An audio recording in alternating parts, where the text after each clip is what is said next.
আপনারা এই ভিডিওটিতে যে বিড়ালটিকে দেখতে পাচ্ছেন ও হলো মিমি।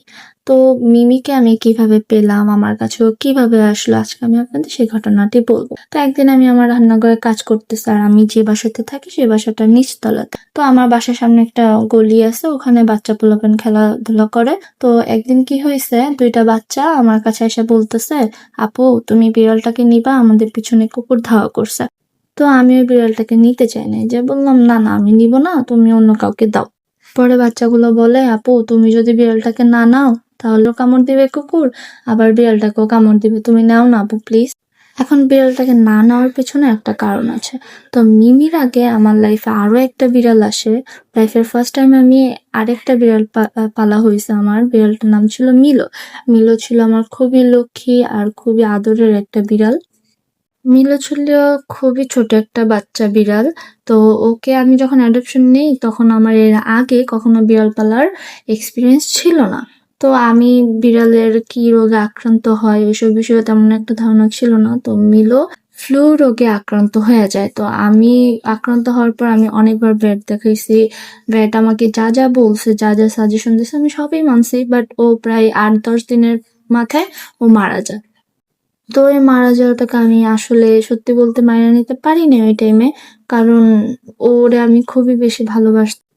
তো আমি ওই সময় একদম ডিসাইড করে ফেলি যে না, আমি আর কখনো কোনোদিন বিড়াল পালবো না। তো মিমিকে পাওয়ার পরে আমি আসলে রাখতে চাই না, আমি সবসময় জানালা খুলে রাখতাম যে তুমি যদি চলে যেতে চাও যাও। কিন্তু ও প্রায় 1 মাসের মতন ঘর থেকে বের টের এনে জানালা খোলা ছিল। 1 মাসের পর ও হুট করে বের হয়ে যাইতো, আসতো, বের হয়ে যাইতো, কিন্তু তখন আবার আমি আটকায় রাখার চেষ্টা করতাম। আটকায় রাখলে অনেক চিল্লাচিল্লি করতো, তার জন্য বাধ্য হয়ে আমাকে ছাড়তে হইতো। তো একদিন আমি ছাড়ছি, ও প্রায় যা করে সাধারণত 2-3 ঘন্টা পর পর চলে আসে আর বাহির টাহিরে যায়। তো একদিন সকালবেলা জানালা একটু খোলা ছিল, আমি সবসময় আটকায় রাখি যাতে ও না যেতে পারে। তো জানালা একটু খোলা ছিল, বের হয়ে যায়। বের হওয়ার পরে আমি তো তেমন চিন্তা করি নেই ওই দিন যে না ও চলে আসবে 2-3 ঘন্টা পর। ওয়েট করতে করতে প্রায় সন্ধ্যা হলো, যখন আসলো না তখন আমার খুব চিন্তা হলো। তো আমি ওই দিনে অনেক খোঁজাখুঁজি করি যে ও কোথায় গেছে, ওকে পাইনি। তো আমি একদিন দেখি, 2 দিন দেখি, এরপরেও যখন আমি না পাই, আমি পুরো এলাকাতে প্রায় অনেকগুলো পোস্টার লাগানো হয়। আমি আমার হাজবেন্ডকে বলছি, ও মানুষের বাসায় বাসায় যায় যে ওকে খুঁজছে, তারপর পোস্টার দেওয়ালে পোস্টার লাগাইছে। দেন 7 দিন পরে আমি ওর সাউন্ড শুনতে পাই।